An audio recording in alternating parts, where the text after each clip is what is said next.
Autrefois, et je suis reconnaissant à celle qui se donne la peine de le chanter pour moi quand je reviens, à sœur Angie et à sœur Gertie, que le Seigneur les bénisse. Quand j'entends ça, de vieux souvenirs d'il y a longtemps me reviennent à la mémoire. Juste avant de partir du tabernacle, nous avons eu un grand réveil qui a duré tout un hiver, où nous avons prêché sur le livre de l'Apocalypse du Seigneur Jésus. Et presque tous les dimanches soirs, elle chantait ce chant. Tiens bon. Merci, sœur Gertie. Et je suis vraiment content qu'elle ait chanté encore pour nous ce soir. Sœur Angie disait qu'elle était un petit peu enrouée. Eh bien, ne te sens pas seule. Moi aussi je le suis. Mais ce matin, après avoir éprouvé la patience des gens en prêchant pendant environ 2h30, ça, c'était une de mes prédications miniatures. Alors je suis sorti à l'extérieur et comme le sol était un peu mouillé, évidemment, c'est ce qui m'arrive. Mais j'aime vraiment beaucoup la parole, et particulièrement la bénédiction du Saint-Esprit qui accompagne la parole. Et quand il bénit et qu'il me vient en aide, je ne trouve tout simplement pas le moyen de m'arrêter. Alors, vous savez ce que c'est.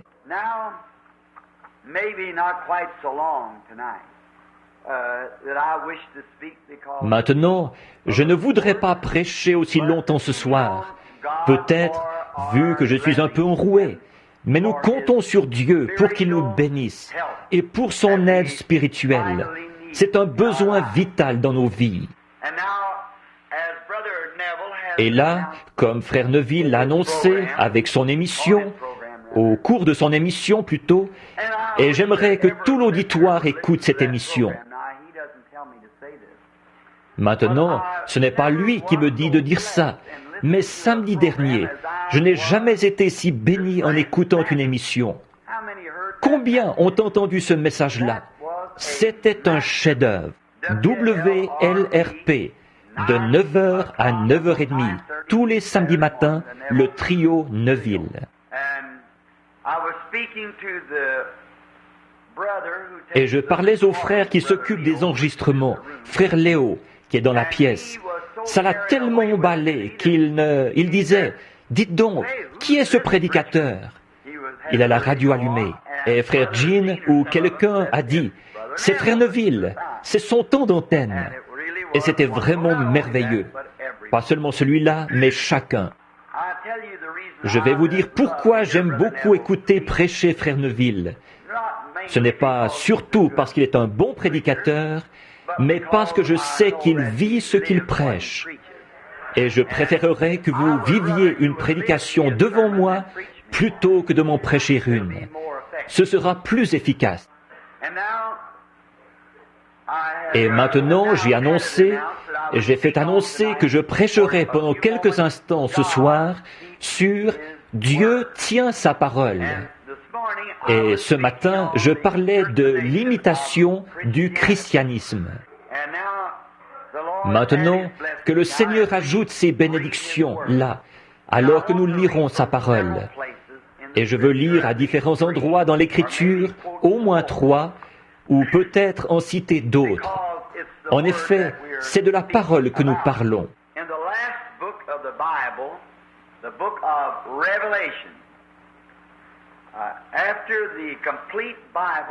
Dans le dernier livre de la Bible, le livre de l'Apocalypse, après que la Bible entière se termine ici, on avait le message à l'Église, au chapitre 22 de l'Apocalypse et à partir du verset 17. Et l'Esprit et l'Épouse disent « Viens ». Et que celui qui a soif dise « Viens ». Que celui qui entend dise « Viens ». Et que celui qui a soif vienne. Que celui qui veut prenne des eaux de la vie gratuitement.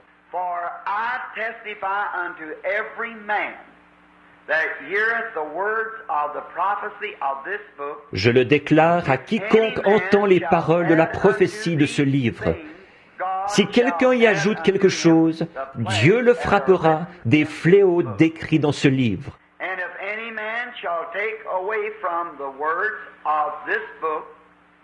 Et si quelqu'un retranche quelque chose des paroles de ce livre, de cette prophétie, Dieu retranchera sa part de l'arbre de la vie et de la ville sainte, et des choses qui sont écrites dans le livre. Celui qui atteste ces choses dit, « Oui, je viens bientôt. Amen. Viens, Seigneur Jésus. » Que la grâce de notre Seigneur Jésus-Christ soit avec vous tous. Amen.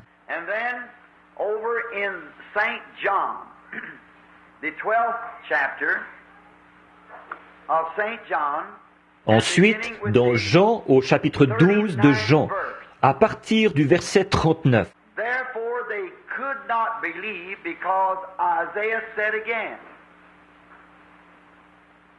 Aussi ne pouvaient-ils pas croire, parce qu'Ésaïe a dit encore, « Il a aveuglé leurs yeux et il a endurci leur cœur, de peur qu'ils ne voient des yeux, qu'ils ne comprennent du cœur, qu'ils ne se convertissent et que je ne les guérisse. »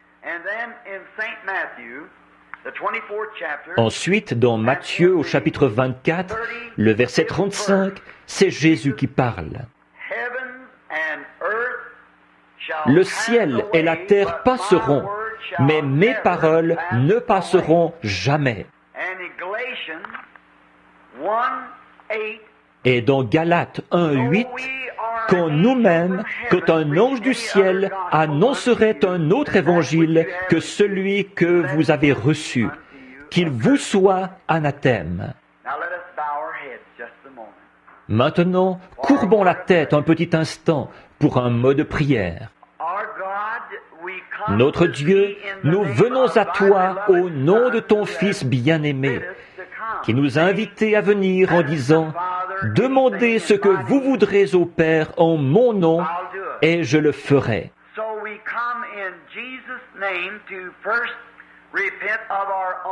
Alors nous venons au nom de Jésus, d'abord pour nous repentir de notre propre péché et de notre manquement, et pour te demander de nous purifier de toute notre iniquité et d'épurer notre pensée, pour que nous pensions aux choses qui sont justes et qui se rapportent au royaume de Dieu.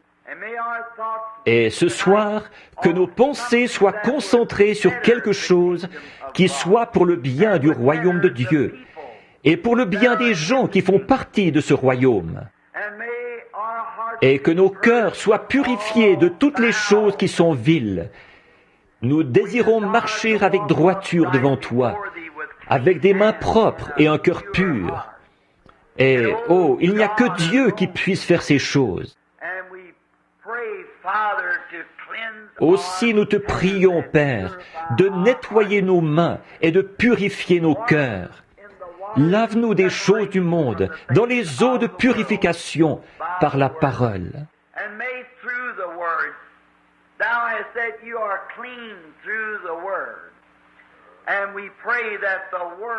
Et que par la parole, tu as dit, vous êtes purs par la parole.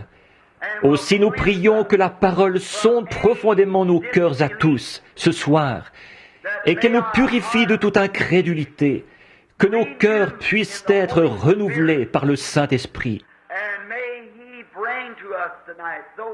Et puisse-t-il nous apporter ce soir les choses qui soient utiles au royaume de Dieu. Viens en aide, Seigneur, à ceux qui manquent de force le long du chemin, qui ont du mal à croire la parole.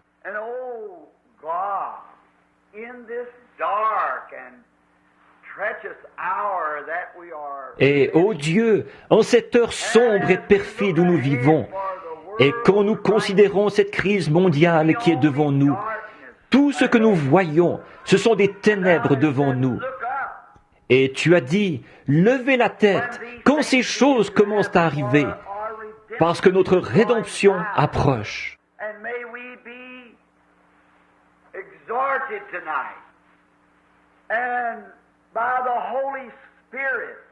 Et puissions-nous être exhortés ce soir, et par le Saint-Esprit, à prendre cela à cœur, à lever la tête vers la face du Dieu du ciel, qui a promis que notre rédemption se ferait à ce moment-là.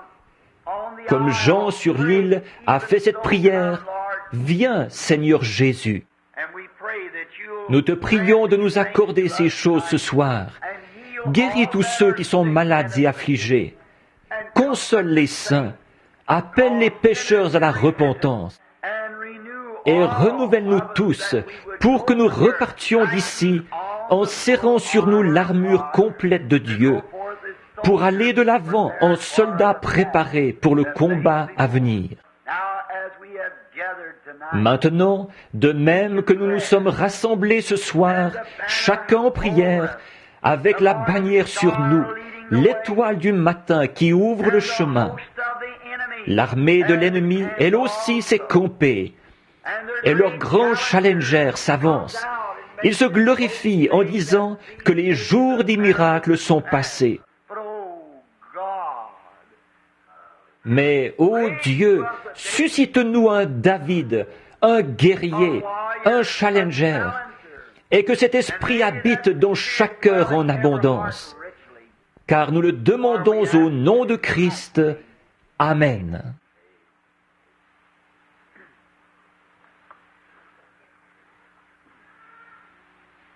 In approach to this most vital subject, and it is not aimed to anyone's belief or to upset. Comme introduction à ce sujet des plus vitales, et qui n'est pas du tout dirigé contre la croyance de quelqu'un, ni pour contrarier, pour troubler ou pour s'attirer des ennemis, mais dans le seul but de rassembler et d'unir le peuple de Dieu.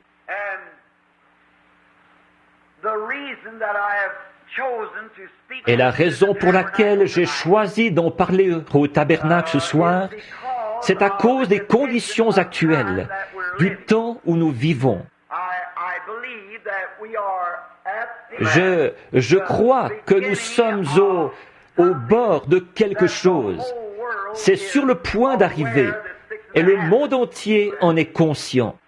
On dirait que personne ne peut mettre le doigt carrément dessus, mais pourtant nous savons que quelque chose est sur le point de se produire. Ce n'est pas seulement ici, c'est partout.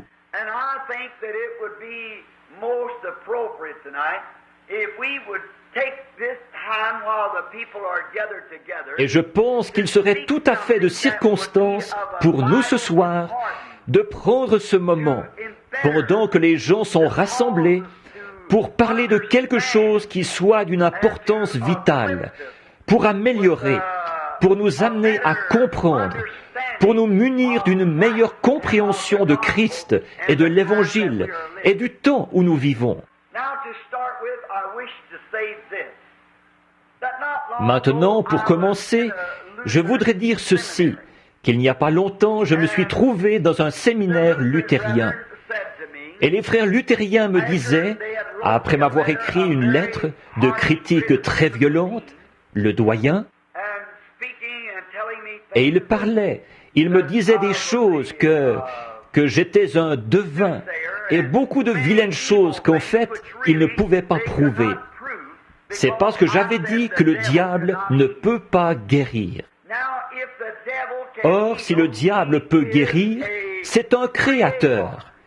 Et un créateur, il n'y en a qu'un, et c'est Dieu. Le diable ne peut pas créer.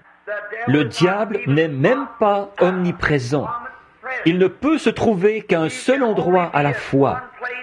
Ces démons, ils sont présents partout. Mais Dieu est omniprésent. Le diable ne peut être présent qu'à un seul endroit. Dieu est omnipotent. Le diable possède un pouvoir limité, c'est-à-dire tant qu'il réussit à faire avaler son bluff. Et légalement, le seul droit qu'il a, c'est de vous faire retourner à la poussière de la terre. C'est son seul droit. Et encore là, avec la bénédiction de Dieu, la promesse de Dieu quant à la résurrection. Donc, Dieu est le seul créateur. Et Dieu est le seul qui peut former des cellules. Et les cellules, c'est une création. Et la création ne vient que de Dieu. Donc Dieu est le seul guérisseur. Et il n'existe aucune autre guérison que la guérison divine. Nous avons des médecins réputés qui peuvent replacer un os, mais c'est Dieu qui guérit. Nous avons des médecins qui peuvent enlever un appendice ou faire l'ablation d'une tumeur, et c'est simplement la bonne chose à faire. Mais qui opère la guérison? C'est Dieu qui opère la guérison, car il est le seul créateur. Et donc il disait, qu'en est-il de nous, les luthériens? Pensez-vous, à votre avis, que nous soyons chrétiens? J'ai dit, très certainement. J'ai dit, le royaume de Dieu a été comme un homme qui a planté son maïs dans un champ. Un matin, il y est allé et il a regardé. Et les 2 petites feuilles avaient pointé au début du printemps. Et le cultivateur a dit, « Regardez mon champ de maïs. » Or, est-ce qu'il avait du maïs? Potentiellement, il en avait, mais pas en épi. Bon, c'est exactement comme si je vous donnais, vous me demandiez un chêne, et que je vous donne un gland. Potentiellement, vous avez le chêne, parce que le chêne se trouve dans le gland. Et de même, dans le grain de maïs, vous avez effectivement le maïs, mais seulement potentiellement. Vous avez le grain. Donc, le cultivateur disait, « Regardez mon carré de maïs. Il est beau, hein? Mon maïs. » Il l'appelait du maïs, pourtant il était en herbe. Après quelque temps, la tige de maïs a poussé, et c'est devenu une aigrette. L'aigrette, c'est là qu'est le pollen, où le pollen tombe de l'aigrette, ce qui produit la fécondation du maïs, entre le mâle et la femelle. Maintenant, que se passerait-il si l'aigrette regardait en arrière et qu'elle dise à la feuille, « Bon, moi, je n'ai rien à voir avec toi. Tu ne comptes même pas. Je suis quelque chose de différent. Je suis l'aigrette. C'est moi qui suis accepté. Toi, tu n'as rien à voir là-dedans. » Mais n'empêche que, sans la feuille, il ne peut pas y avoir de pollen dans le maïs, parce que l'aigrette tombe dans la feuille, et c'est de là que sort l'épi. Et la même vie qui est dans la feuille est aussi dans l'aigrette. Après quelque temps, l'épi apparaît. L'épi arrive, le grain. Et ensuite, le grain dit à l'aigrette, « Je n'ai rien à voir avec toi. Tu ne comptes même pas. » Mais s'il n'y avait pas eu d'aigrette, il n'y aurait pas eu de grain. En fait, la petite tige, c'était le réveil luthérien. Et l'aigrette, c'était le réveil méthodiste. Et l'épi, c'est ce réveil-ci. Mais tout ça ensemble, c'est le même esprit, la même vie qui était dans la petite tige de maïs au départ, c'est la même vie qui est dans le grain. Maintenant, la seule chose que les pentecôtistes, je parle des vrais pentecôtistes et non des soi-disant, mais le vrai message pentecôtiste, ce n'est rien d'autre qu'une restauration de la même chose qui est tombée en terre, qui s'est transmise à travers les luthériens, les méthodistes, les baptistes, les presbytériens. Voyez? Maintenant, on en est tout simplement à l'épi. Et maintenant, ça me coûte terriblement de dire ça, mais il y a des champignons qu'on poussait là-dessus. Et vous, les cultivateurs, vous savez ce que c'est. C'est quelque chose qui imite l'épi. Or, c'est ce que nous voulons retrancher ce soir. En effet, si vous ne l'enlevez pas de votre maïs, tout le carré va se gâter.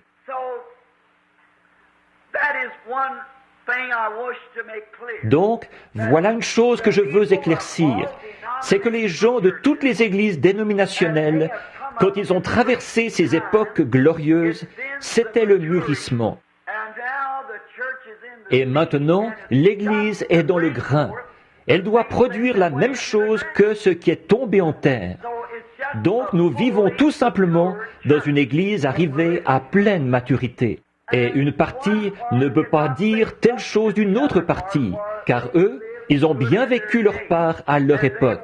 Et c'était eux le carré de maïs aux yeux de Dieu. Alors nous ne voulons déprécier personne. But there has been some teachings today, especially on famous worldwide Mais aujourd'hui, il y a des enseignements, et particulièrement au cours d'émissions populaires à l'échelle mondiale, qui déprécient la parole de Dieu et qui disent que Dieu habite dans une église et non dans la parole. J'ai entendu un de ces enseignants bien connus l'autre soir qui disait « Où avez-vous pris votre Bible ?» J'imagine que Dieu a eu l'idée de vous écrire une Bible là au ciel et qu'il l'a donnée à des petits anges qui, à leur tour, ont descendu les couloirs du ciel pour vous la présenter à vous. Et il disait que personne ne pouvait vivre l'enseignement de la Bible et qu'elle n'était pas tout à fait authentique. Et ils prétendent qu'ils sont la première église du début. Bon, les gens là qui vont à cette église, ce sont des hommes et des femmes comme nous.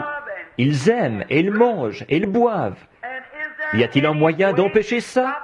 Non, puisque la Bible a dit que ce serait comme ça. Et elle a raison. Mais pour vous encourager, là, je veux être très clair et bien me faire comprendre. Moi, je crois que ceci est la parole entière, infaillible et sans mélange de Dieu, qu'on ne peut rien ni ajouter ni rien en retrancher. C'est le plan entier de Dieu pour son Église. Personne ne peut poser aucun autre fondement que celui qui a déjà été posé. Vous le voyez? Voilà pourquoi je crois à l'infaillibilité de la parole de Dieu. J'ai dit à une de ces personnes, d'où disiez-vous que cette Bible venait? De votre Église? Que votre Église avait écrit cette Bible? Oui, ce sont nos saints qui ont écrit la Bible. J'ai dit, dans ce cas, comment se fait-il, à partir de là, que vous soyez tellement différents de cette Bible aujourd'hui? Eh bien, il a dit, vous voyez, ces hommes-là ont vécu à une époque, nous vivons à une autre époque.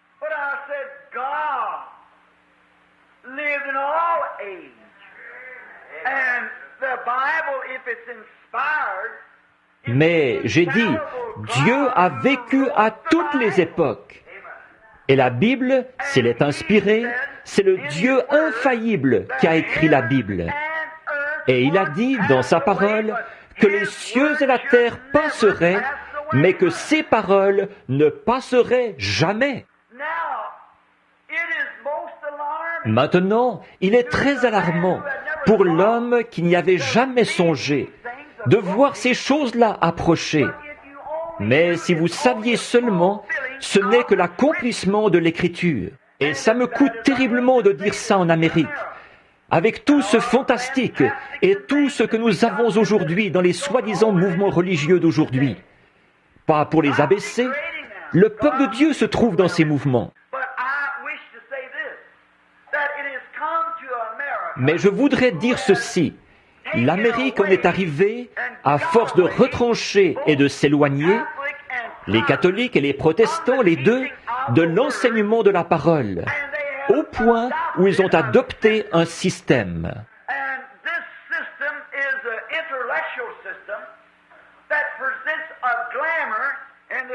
Et ce système est un système intellectuel qui présente du tape à l'œil au lieu de la parole. Et les Américains se laissent prendre au tape à l'œil.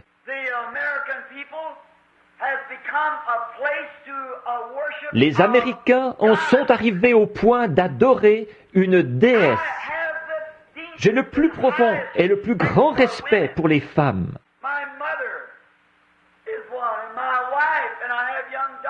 Ma mère en est une, et mon épouse, et j'ai des jeunes filles, et une femme qui reste à sa place, et qui est une dame. Il n'y a rien de plus précieux en dehors du salut pour notre nation qu'une vraie femme. Mais quand on arrive au point d'adorer les femmes, À ce moment-là, vous êtes en dehors du plan de la Bible. Il n'y a aucun plan dans la Bible qui admette l'adoration d'aucune femme, d'une Marie ou d'une Sainte Cécile. Il n'y a pas le moindre passage de l'Écriture pour appuyer ça. Au contraire, elle s'y oppose. Alors pourquoi est-ce arrivé si ceci a été le commencement? Ces gens qui ont marché avec Christ et qui ont écrit par inspiration, pensez-vous que je prendrai la parole d'un autre homme là-dessus? Non, monsieur. La parole éternelle de Dieu, c'est ceci. Or, le ministre ou le prêtre qui me parlait, il disait, « Dieu est dans son Église. » J'ai dit, « Dieu est dans sa parole. » Dieu est dans sa parole. La Bible dit, « Au commencement était la parole, et la parole était avec Dieu, et la parole était Dieu. Et la parole a été faite chair, et elle a habité parmi nous. » Dieu est dans sa parole. Maintenant, remarquez, dans l'Ancien Testament, ils avaient deux moyens de vérifier l'exactitude d'un message. C'est que quand un prophète prophétisait ou qu'un songeur avait un songe, il le racontait devant le pectoral d'Aaron. Sur le pectoral d'Aaron, il y avait les pierres de naissance des 12 patriarches sur ce pectoral. Il le portait sur sa poitrine pour montrer qu'il était le souverain sacrificateur des 12 tribus d'Israël.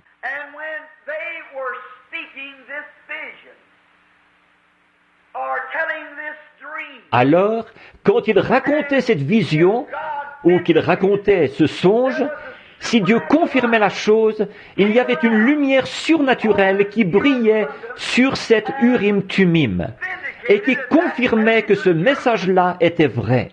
Peu importe combien ce message pouvait avoir l'air réaliste, peu importe combien il semblait bien concorder avec l'époque, si la lumière surnaturelle sur l'Urim-Tumim ne brillait pas, il était rejeté, parce qu'il n'était pas de Dieu.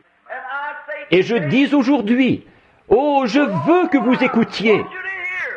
Tout message, quand même il viendrait d'un prêtre, d'un prédicateur, d'un prophète, de n'importe quoi d'autre, n'importe quel homme, si spirituel qu'il soit, quelle que soit sa fonction, ce qu'il a fait, qu'il ait ressuscité les morts, qu'il ait guéri les malades, qu'il soit l'archevêque de Canterbury, qu'il soit le pape de Rome, qu'il soit à la tête d'une grande dénomination,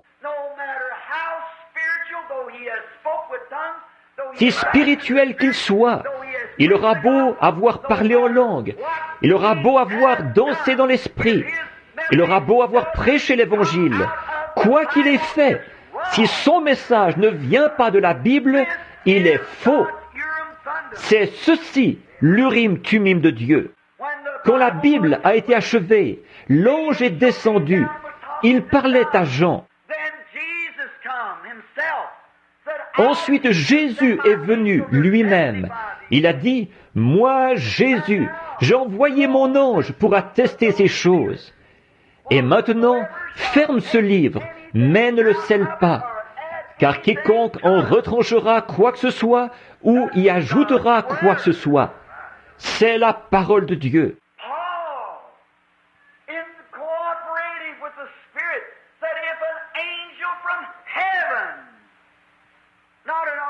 Paul, de concert avec l'Esprit, a dit, quand un ange du ciel, pas un archevêque, pas un pape, pas un cardinal, mais quand un ange du ciel apporterait tout autre message que celui-ci, qu'il vous soit anathème. Mais maintenant, nous sommes sur le point, il y a des années, par le Saint-Esprit, je vous l'ai toujours annoncé d'avance. Quand Hitler et Mussolini sont apparus, j'avais dit, la façon dont tout ça va finir, c'est que le communisme va s'emparer de tout et descendre du Nord. Or, gardez vos yeux fixés sur ceci, Église. C'est le diable qui fait de la propagande pour ça. Et ce n'est pas selon l'Écriture. C'est pour mettre la confusion dans la pensée de ceux qui ne savent pas, des gens qui ne sont pas spirituels. Nous vivons au jour le plus glorieux où on n'ait jamais vécu. et pourtant au jour le plus sombre pour les incroyants, et à l'heure la plus déroutante pour ceux qui ne savent pas.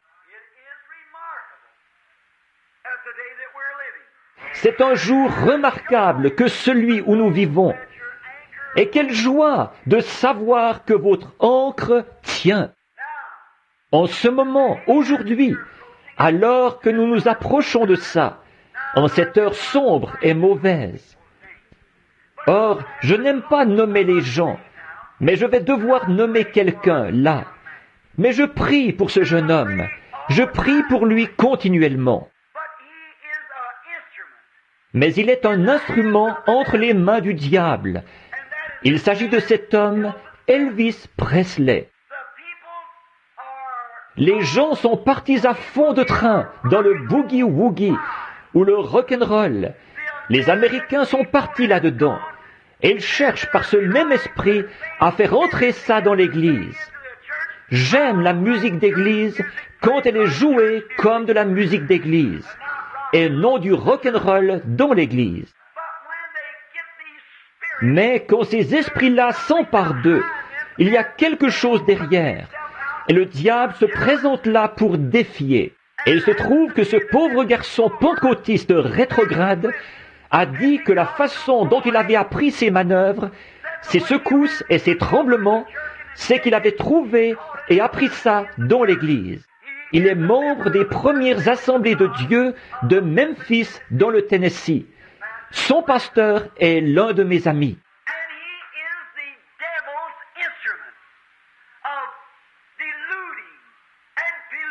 Il est l'instrument du diable pour tromper et pour polluer la pensée des adolescents, pour les amener au point où ils arrivent d'un endroit au Canada, où je pense qu'ils ont envoyé 14 jeunes à l'hôpital psychiatrique quelques jours après son départ. Et partout dans le pays, mais les gens sont partis à fond de train. Ils sont comme fous. La raison pour laquelle ils agissent comme ça, c'est parce que c'est tout ce qu'ils connaissent. Oh, comme je souhaiterais qu'ils connaissent le Seigneur Jésus. C'est tellement mieux. Je ne condamne pas, je plains cet être mortel. Et maintenant, ne serait-il pas de circonstance au jour où nous vivons, alors que les choses se passent comme elles se passent? Et l'idole de l'Amérique, c'est la reine de beauté de Hollywood. Alors que c'est elle qui donne le ton à toute l'Amérique. Alors qu'elle n'a qu'à se montrer dans ses tenues indécentes, et pratiquement toutes les femmes de l'Amérique vont faire comme elle. Le cœur m'a fait mal il n'y a pas longtemps. J'étais à Rome, et il y avait cette femme qui faisait les manchettes des journaux, dont il disait dans les journaux l'autre jour qu'elle allait avoir un bébé. À Hollywood, une Romaine. Et il disait dans le journal, dans les journaux, et mon ami, le baron von Blomberg, qui parle 7 langues différentes et pouvait lire le journal sans problème, il a dit, elle est peut-être une déesse en Amérique, mais ici à Rome, elle est une prostituée. Quelle honte! Or, il faut qu'il y ait ces choses-là. Il faut que ça arrive pour être la mesure de l'esprit de ce jour-ci.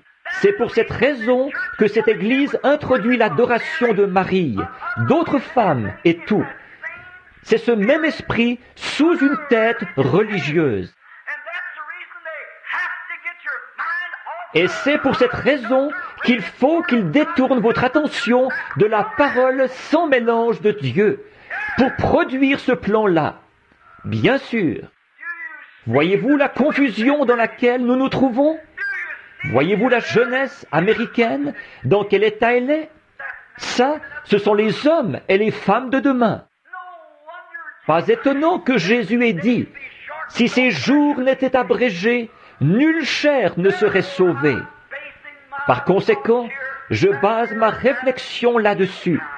Comme quoi, nous sommes au temps de la fin. Le Seigneur Jésus viendra bientôt.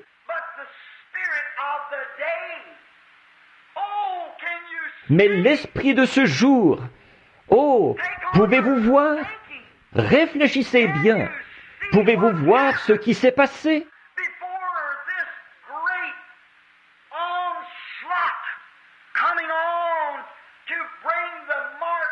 Avant cette attaque violente qui va venir, pour introduire la marque de la bête et pour accomplir les Écritures, en imposant aux gens, une fois que son emprise aura été exercée ici, comme elle l'est dans les autres pays, leur imposer des choses qu'ils n'acceptent pas, pour amener la persécution et le boycottage.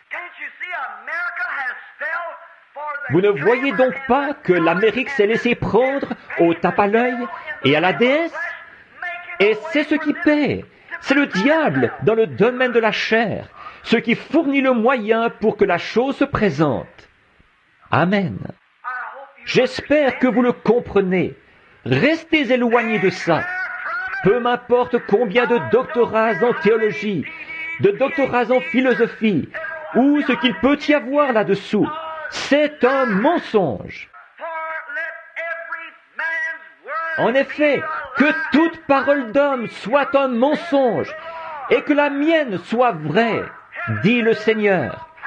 Car les cieux et la terre passeront, mais mes paroles ne passeront jamais. La parole éternelle de Dieu exige des hommes qu'ils naissent de nouveau. C'est la seule exigence, sinon ils sont perdus éternellement. Quelle que soit l'église dont vous faites partie, ou à quel endroit est votre nom, ou ce que vous avez fait, c'est perdu. La parole de Dieu ne faillira jamais. Bon, assez dit là-dessus, et j'espère que vous le recevrez dans l'esprit où cela a été donné. Vous, les chers amis catholiques, je ne vous déprécie pas. Vous êtes mes amis. Et si vous ne l'étiez pas, quel motif?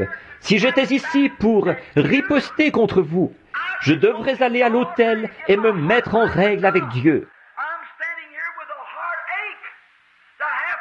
Je suis ici avec le cœur qui me fait mal de devoir le dire, mais avec un esprit, selon la parole, qui me pousse à le dire et à mettre en garde le troupeau sur lequel le Saint-Esprit nous a établis évêques. Et de voir ces grandes émissions diffusées à l'échelle nationale qui se moquent carrément de la Bible en disant « c'est comme de marcher dans des flaques de boue, personne ne peut vivre de cela ».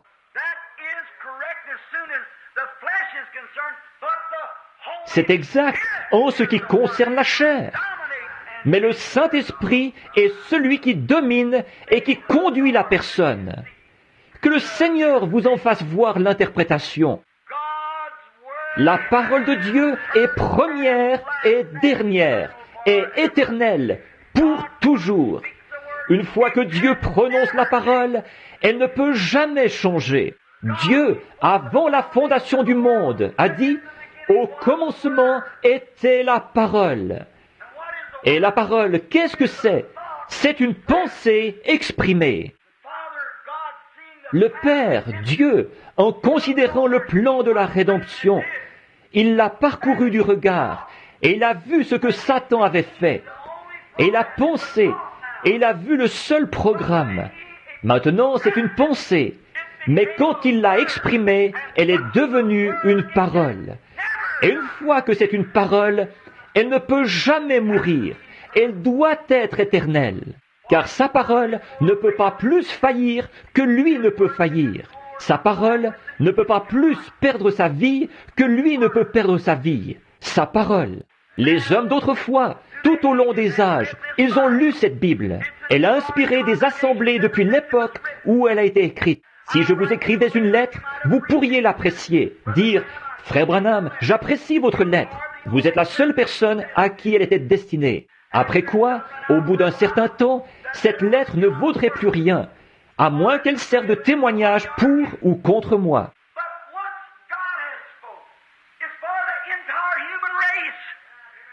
Mais une fois que Dieu a parlé, c'est pour la race humaine tout entière. Et c'est aussi nouveau ce soir qu'à l'heure où cela a été prononcé. Dieu a parlé. Il a dit que le Christ était l'agneau immolé dès la fondation du monde. Quand Dieu, dans son programme et sa pensée, l'a prononcé, Christ a été immolé à cet instant-là, bien qu'en fait, il n'ait été immolé que 4000 ans plus tard. Et Dieu, là, par sa prescience, il a vu qui serait sauvé et qui ne serait pas sauvé. Et c'est là que nos noms ont été écrits dans le livre de vie de l'agneau, à la fondation du monde, et qu'ils ont été associés à l'agneau immolé. Et la Bible dit, dans les derniers jours, écoutez, et l'Antichrist séduisit tous les habitants de la terre, dont les noms n'avaient pas été écrits dès la fondation du monde dans le livre de vie de l'agneau. Tenez-vous-en à la parole. Or, j'ai remarqué parmi nos frères, et je vous le dis avec respect, à vous les protestants, et non par haine, par méchanceté, ou pour avoir quelque chose à dire. Il serait plus facile de parler d'autre chose. Mais c'est que je sais, la Bible dit, « Sentinelle, que dis-tu de la nuit ?» Et si la sentinelle voit venir l'ennemi et qu'elle n'avertit pas les gens, Dieu a dit qu'il redemanderait leur sang à la sentinelle. Mais si la sentinelle les avertit, alors la sentinelle est libre. Donc, je dois avertir. Et parmi nos frères les protestants, j'ai remarqué que, très souvent, après mon message de ce matin sur l'Esprit nouveau, et ensuite l'Esprit de Dieu dans... Combien était ici ce matin? Très bien. Dans l'Esprit nouveau et l'Esprit de Dieu. Tant de gens qui ont l'Esprit nouveau sans avoir l'Esprit de Dieu. Je veux que ce soit compris.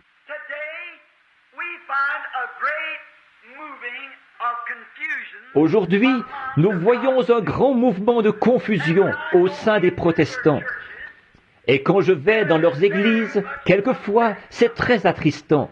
Et maintenant, veuillez me pardonner l'expression. Mais comme le Saint-Esprit, comme j'en parlais à ma petite épouse qui est là-bas au fond l'autre jour, quand j'ai vu mes cousins qui gisaient là, tous les deux face à face, alors que leur vie leur avait été redemandée, l'un avait un chapelet à la main, il était catholique, et l'autre baptiste de l'autre côté, mes deux cousins. Et je les ai regardés. Je me suis dit, ô grand Dieu, comment est-ce possible? Ai-je failli? Est-ce qu'il y a eu quelque chose? J'ai dit à mon épouse, j'ai dit, il y a bien des choses que je ne sais pas, mais il y a certaines choses que je sais. J'ai dit, depuis que je suis tout petit, j'observe la sève en hiver, en automne, alors qu'elle descend dans l'arbre pour aller dans les racines se cacher et se garder au chaud pendant l'hiver. Je l'ai vue, d'une manière surnaturelle, remonter au printemps en produisant des feuilles et des fruits. J'ai vu la fleur dans toute sa beauté en été, courber la tête devant le gel en hiver et mourir. Et la semence périr et la pulpe périr. Et ensuite j'ai vu au printemps cette fleur se relever. J'ai dit, je crois, je sais qu'elles le font. Je crois que celui qui s'appelle Jéhovah Dieu, je crois que c'est ce Jéhovah Dieu qui fait ces choses. Il dirige la nature. Je l'ai observé à l'œuvre avec le pin, avec l'assiminier, avec le bouleau, avec le pommier. Et ils sont tous différents les uns des autres. Et l'homme qui était fait, l'un d'une façon, l'autre de l'autre. Tout ça a été conçu par une pensée supérieure. C'était Dieu. J'ai dit, je sais ça. Je crois que Jésus est le Fils de Dieu. Je crois que dans son corps, il était un homme. Il est né d'une femme, tout comme moi. Mais son sang ne venait pas d'une femme, il venait de Dieu. Et Jéhovah Dieu, le Logos, qui a couvé la terre dans mon message de ce matin, et qui a couvé la terre pour faire sortir le premier homme de la poussière de la terre. Il a couvert Marie de son ombre, il l'a couvée pour accomplir sa parole. et il a créé la cellule de sang qui a produit le Fils du Dieu vivant. Je crois que dans son corps, il était un homme. Je crois que dans son âme, il était Dieu. Il était la manifestation de Dieu ici sur terre. Dieu était en Christ, se réconciliant le monde avec lui-même. Je crois qu'il n'était pas qu'un simple homme. Il n'était pas non plus qu'un prophète. Il était Dieu, Emmanuel. Je crois de tout mon cœur que c'est vrai. Je ne peux pas prouver que c'est la vérité, parce que si je le pouvais, alors ce ne serait plus par la foi. Mais je sais que les arbres viennent et repartent.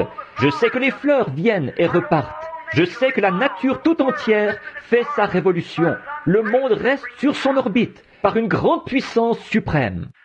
Et une autre chose que je sais, c'est que par la grâce de Dieu, il y a quelque chose qui vient à moi sous la forme d'un ange, d'une lumière.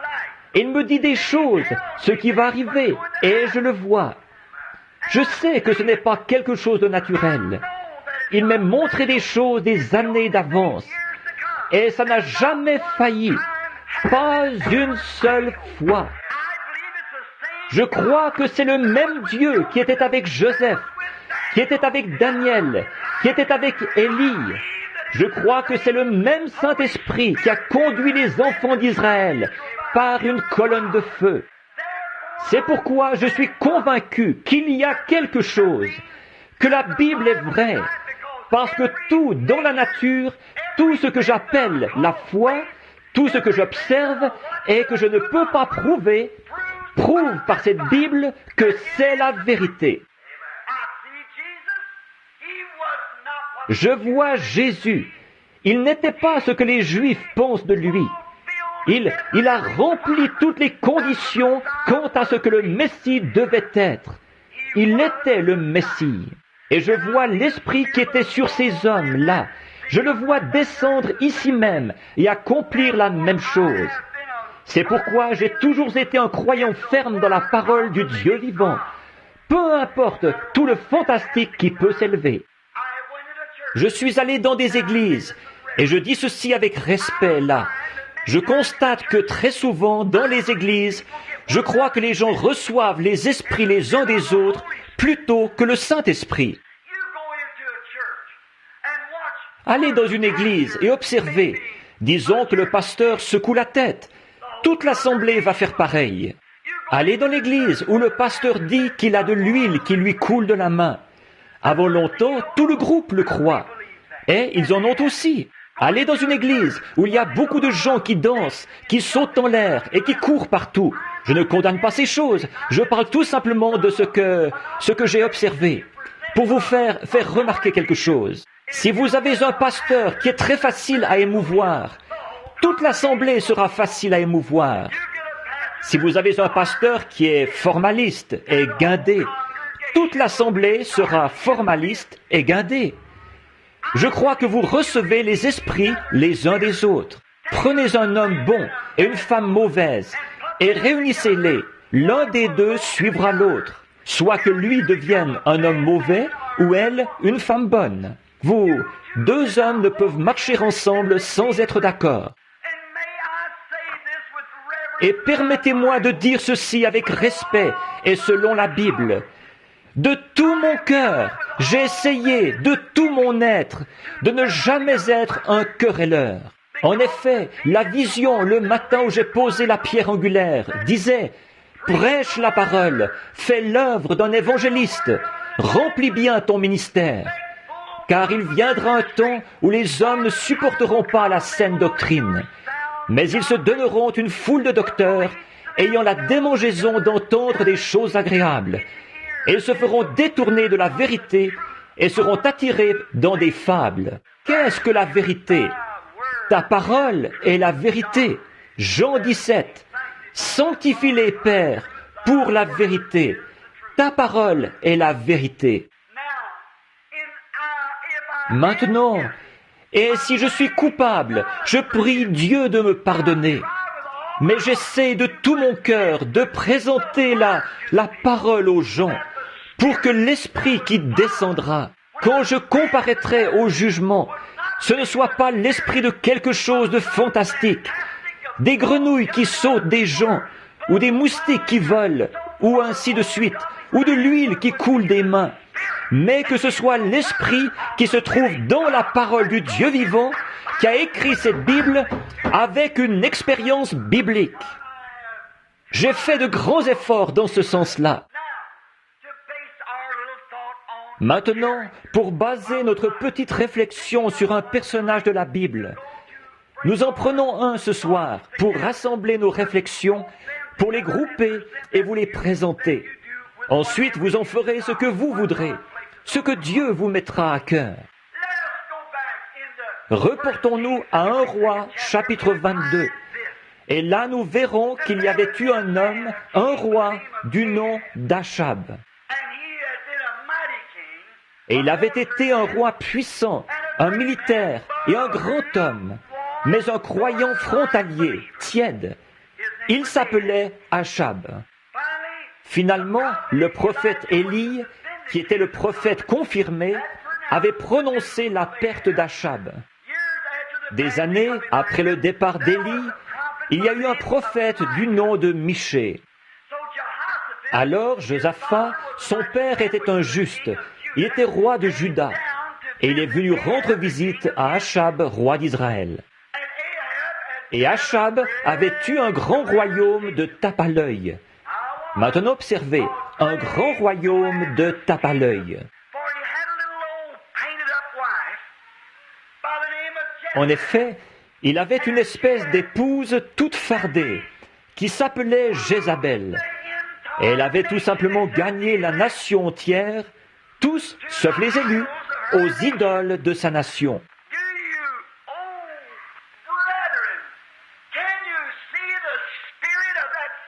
Est-ce que vous, oh les frères, est-ce que vous pouvez voir l'esprit de ce même démon à l'œuvre en Amérique aujourd'hui? Les petites Jézabel, l'esprit qui cherche à gagner les fils de Dieu pour les éloigner de Christ. Je ne dis pas ça pour plaisanter. Ici, ce n'est pas un endroit pour plaisanter. Ici, c'est la chair. Ici, c'est l'endroit où se trouve le tribunal de Dieu. Et la parole est le juge de Dieu. Ou c'est lui, elle est son jugement. La parole l'est. Maintenant, remarquez, cette petite femme, elle devait être tout à fait ravissante, mais n'empêche qu'elle a carrément influencé toute une nation. Et par quoi avons-nous été influencés aujourd'hui? Souvenez-vous, je le prédis, l'Amérique aime la femme. Elle est adoratrice de la femme. L'esprit de l'Amérique est carrément possédé de la femme. Ces petites femmes, en étant saisies par Hollywood, elles peuvent sortir dans la rue et envoyer plus d'hommes en enfer que tous les bars qu'on peut mettre ensemble. Et pourtant, dans son état normal, elle est un joyau au cœur d'un homme et une bénédiction pour le royaume de Dieu. Vous le voyez? Maintenant, regardez bien un petit instant. Et non, sans avoir de parti pris, restez assis tranquillement et écoutez. Laissez le Saint-Esprit vous apporter cela. Maintenant, aujourd'hui, nous voilà dans le même état qu'à l'époque d'Achab. Eh bien, tout ce que la femme disait, c'est ça qu'Achab faisait. Maintenant, c'est jusque dans l'Église. Ils adorent les femmes. Il n'y a pas longtemps, mon indignation de juste a été excitée. Au Mexique, quand j'ai vu une pauvre petite femme, j'en ai entendu parler plutôt, qui descendait, qui se traînait sur des milles, sur des pierres brûlantes. Et il y avait le père qui suivait en marchant, avec un bébé dans les bras, deux, et un autre qui suivait la maman. Et elle qui pleurait, les genoux tout écorchés, elle avançait, les mains sur ses pierres en pleurant. Et tout le monde qui la regardait. Elle était montée jusqu'à la statue d'une femme morte, d'une prétendue sainte. Et je ne dis pas ceci pour critiquer, je le dis à la lumière de la parole de Dieu. C'est du spiritisme pur et simple, absolument. La Bible dit, Il n'y a aucun intercesseur. Il n'y a aucun médiateur entre Dieu et l'homme, aucun sauf Jésus-Christ, homme. Si l'Église primitive était catholique, alors pourquoi ont-ils changé? Alors que l'Église catholique primitive condamnait cela et que cette Église catholique l'accepte. C'est un monde de la femme. C'est l'esprit et le slogan d'aujourd'hui. Et c'est vrai, c'est tout à fait exact. Et je prédis qu'il y aura une femme qui sera une femme très importante. Vous, les plus jeunes ici ce soir, rappelez-vous que Frère Branham l'a dit. Et je l'ai dit en 1933, quand j'ai vu la venue du Seigneur, et que les automobiles prendraient de plus en plus la forme d'un œuf, jusqu'à ce que finalement elles prennent parfaitement la forme d'un œuf. Peut-être que certains d'entre vous le savent. C'est écrit sur de vieilles feuilles de papier, et tout. C'est le matin où nous étions ici, au petit temple des francs-maçons, où nous faisions, ou à l'orphelinat ici, sur la prochaine, la 2e rue d'ici, où nous faisions la réunion. Et j'ai vu une femme s'élever, vulgaire au possible, et elle dominait le pays. Et je prédis qu'une femme sera soit président, ou qu'elle détiendra un grand pouvoir à un certain niveau aux États-Unis, avant l'anéantissement total du monde. Retenez bien ça, je l'ai dit. Remarquez maintenant ce qui se passe. Jézabel, elle dominait Achab. Elle le menait par le bout du nez. Avant, c'était le pauvre papa ou la maman qui restait à la maison avec les bébés pendant que le mari ivrogne sortait. Maintenant, c'est le pauvre papa qui s'occupe du bébé pendant que la femme ivrogne est sortie. Ce ne sont pas des plaisanteries, ça. C'est la vérité. Je ne parle pas des justes, non monsieur. Je suis simplement en train de vous montrer l'esprit qu'il y a dans le monde. Maintenant, remarquez, est-ce que ce n'est pas encore du tape à l'œil? Considérez l'époque d'Achab, comme le pays était florissant. Oh là là, c'était le grand âge d'or. Comme Israël était florissant sous le règne d'Achab, c'est hypocrite. Et en réalité, c'est Jézabel qui gouvernait en dessous. Et ça, c'est pour vous qui étudiez la Bible. Comme Achab a épousé Jézabel et a introduit l'idolâtrie dans le judaïsme à l'âge des ténèbres, de même le protestantisme a épousé le catholicisme et a ramené le paganisme dans l'Église chrétienne. Et aujourd'hui, souvenez-vous, l'Église protestante a été appelée une impudique. En effet, elle a été appelée une prostituée, elle aussi. Souvenez-vous-en. Alors, la poêle ne peut pas se moquer du chaudron. On ne peut pas tomber d'un mal dans un pire pour se tirer d'affaire. Mais soyons attentifs à la vérité. C'est la vérité que nous voulons. Nous sommes un peuple en route vers l'éternité et nous devrons nous retrouver devant Dieu. Aussi, trouvons la vérité. Maintenant, si vous le voulez bien, je voudrais vous faire remarquer. Il y a eu, toujours Dieu a envoyé, ou d'abord Josaphat le juste est venu rendre visite à Achab. Et c'est là qu'il s'est attiré des ennuis. Vous ne pouvez pas mêler le bien avec le mal et en retirer quelque chose. Vous ne pouvez pas mêler de l'huile avec du vin. Ça ne se mélangera pas. Et vous ne pouvez pas non plus entretenir des fréquentations et des attaches avec les choses du monde tout en vivant une vie victorieuse. La Bible dit, sortez du milieu d'eux et séparez-vous, dit le Seigneur. Bien, voyez. Mais vous dites, eh bien, frère Branham, je sais, mais vous vous fiez à votre propre intellect. C'est contraire à la parole. Et la parole est la vérité. Je crois la parole. Maintenant, remarquez, Josaphat est venu voir Achab. Et, il a organisé un grand festin, c'est sûr. Ce que nous appellerions aujourd'hui, dans le langage de la rue, faire la bombe. Ils ont invité tout le monde. Ils ont tué un bœuf et tout, et des moutons. Et ils ont fait un grand festin ensemble. C'est là que le croyant s'attire des ennuis. Oh, je vous le dis, vous êtes bornés à votre petite église d'exalter là-bas. C'est tout. Vous devriez venir à la grande église. Vous devriez venir. Oh, vous devriez voir, notre pasteur a un doctorat en théologie, un doctorat en théologie, un doctorat en philosophie. Voyez-vous, notre pasteur, notre chorale chante comme les anges. Ça n'a rien à y voir. Si c'est contraire à l'ainsi dit le Seigneur. Maintenant, et quand ils ont tué le bœuf, et qu'ils ont fait ce grand festin, Achab avait une alternative là, et ses motifs étaient mauvais. Il cherchait à faire le gros m'as-tu vu pour prendre Josaphat au piège. Et c'est ce que le diable cherche à faire aujourd'hui. Même chose. Eh bien, nous sommes en majorité. C'est sûr, l'Église de Dieu a toujours été en minorité, jusqu'à ce que Jésus revienne. Ne crains point, petit troupeau. Votre Père a trouvé bon de vous donner le royaume. C'est exact. Nous sommes en minorité, mais ça ne fait rien. Tant que Dieu est là, pour moi, c'est la majorité quand même. Et je sais que c'est pareil pour vous. En effet, si Dieu est avec vous, qui sera contre vous? Mais donc, il y avait quelque chose qui le motivait à faire ça. Et à ce moment-là, il a dit, « Maintenant que nous sommes tous ici et que nous nous amusons tellement, veux-tu monter avec moi, attaquer Ramoth en Galate? Parce qu'en fait, la Syrie s'en est emparée là-bas. Mais Ramoth en Galade m'appartient, c'est légitime. Nous y avons droit. Nous sommes la première Église. Nous y avons droit. » Vous le voyez? Et Josaphat a dit, « Eh bien là, vu que nous nous amusons bien, il a dit, « Mes hommes sont comme tes hommes. » Voyons, nous sommes tous croyants de toute façon, alors nous n'avons qu'à nous associer. Il a fait une erreur fatale. Oui.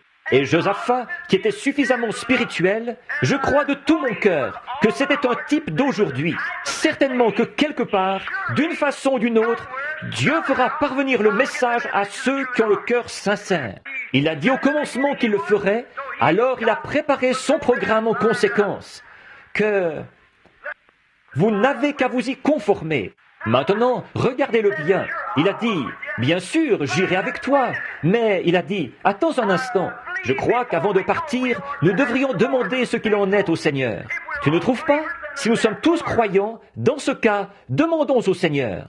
Eh bien, Achab a dit, certainement, c'est exact. Oh, pourquoi n'ai-je pas pensé à ça?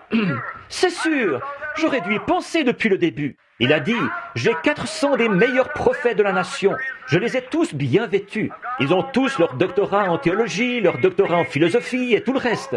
Et ils ont une grande organisation, ici les prophètes. Alors je vais simplement les faire venir, et nous verrons ce qu'ils ont à dire. Vous savez, ça ne sonnait pas tout à fait juste pour Josaphat, ça. Alors, ils sont allés les chercher, tous les 400 prophètes, bien nourris, bien vêtus. Achab s'occupait lui-même de les nourrir, car il leur faisait faire exactement ce qu'il leur dictait. Voilà, voilà. Oh, certainement. Nous avons de belles églises ici, de très grands endroits. Mais très souvent, si le prédicateur prêchait plus de 20 minutes, le conseil des diacres l'excommunierait. Mais soyez bénis, un homme de Dieu n'écoutera pas ces absurdités-là. Exact. S'il tapait trop sur le péché, eh bien toute l'assemblée voterait sa sortie. Mais ça, c'est parce qu'il fait partie d'une dénomination. Seulement, dans l'Église de Dieu, vous n'y entrez pas par un vote et vous n'en sortez pas par un vote. Vous y naissez une fois pour l'éternité, pour toujours. Il n'y a que Dieu qui puisse vous mettre dehors. Et il a juré par lui-même qu'il ne le ferait jamais. Amen.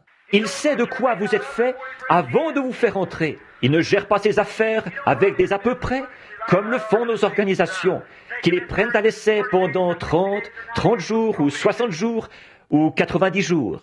Il sait ce qu'ils sont avant même qu'ils prennent la parole, avant même qu'ils entrent dans l'Église. Il sait exactement de quoi ils sont faits. C'est pour cette raison qu'il faut une nouvelle naissance. Donc, quand il les a eu tous fait venir là-bas, et qu'il s'est assis sur son trône, et que l'autre s'est assis sur son trône, ils se sont installés là. Il a dit, faites venir tous les prédicateurs, les prophètes. Et ils sont tous arrivés, et ils ont fait leur numéro, et ils se sont vraiment donné du bon temps. Il a dit, et alors, ils sont beaux à voir, hein? Écoute le langage qu'ils emploient. Oh là là, comme ils parlaient bien, vous savez. Oh, amen. Et tous leurs petits numéros, c'était tout un fouillis là-bas, c'était complet. Alors, donc, à un moment donné, il a dit, monte. L'Éternel dit, monte. Il a dit, bon, tu vois, Josaphat, tu vois, j'avais raison après tout. Pourquoi? Ils savent quoi dire. Ils ont intérêt à savoir quoi dire, sinon ils auraient perdu leur papier. Oh oui, monsieur. Le responsable régional serait passé, et le surveillant général, et, oh, je vous le dis, il se faisait excommunier sur le champ s'il ne disait pas de bonnes choses de la main qui les nourrissait. En effet, la nourriture matérielle, c'est tout ce qu'il connaissait, de toute façon. Je suis content qu'il y ait une main qui a été blessée, qui s'occupe de nourrir l'Église de Dieu. Remarquez, ensuite, je les ai tous vus prophétiser. Oh oui, notre roi, ainsi dit le Seigneur, monte. Or, ce qui est étrange, c'est qu'ils étaient réellement inspirés. Mais maintenant, regardez bien. Mais ce genre d'inspiration-là n'a pas touché cet homme de Dieu, Josaphat. Il a dit, un instant, je crois que j'ai fait une erreur là. Il y a quelque chose qui ne va pas. Je n'aurais pas dû m'impliquer là-dedans. Voyez, le bœuf connaît les tables de son maître. Voyez, il a dit, je vous demande pardon, monsieur le roi Achab, mais est-ce que vous n'en auriez pas un de plus, un autre prophète? Mais Achab dirait, eh bien, en voilà 400 qui sont tous d'accord, les hommes les plus instruits que nous ayons, et ils disent d'un commun accord, ceci est la volonté de Dieu. Ceci est la volonté de Dieu. Il a dit, je ne sais pas pourquoi, mais ça ne sonne pas juste dans son cœur. Amen. Oh, êtes-vous prêts? Voici. Il savait que ça ne sonnait pas comme la parole de Dieu. Il a dit, est-ce qu'il n'y en aurait pas un autre? Rien qu'un autre?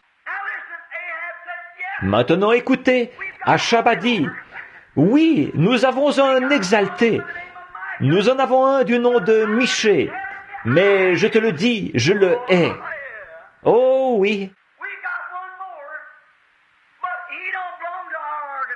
Nous en avons encore un autre, mais il ne fait pas partie de notre organisation.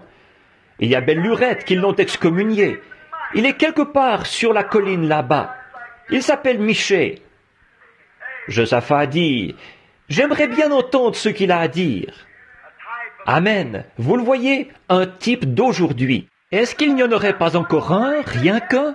Il a dit, oui, mais oh, c'est un fanatique. Il ne dit que des choses mauvaises à mon sujet tout le temps. Comment pouvait-il dire autre chose, alors que la parole de Dieu disait des choses mauvaises à son sujet? Mais il va même jusqu'à condamner notre organisation. Mais c'est un démolisseur d'église. Un point, c'est tout. Eh bien, les prophètes ont essayé de l'amener pour lui faire obtenir sa licence, mais oh, il n'a rien voulu savoir. Il est sorti de là en tapant du pied. Ce n'est qu'un vieux fanatique. Voyez?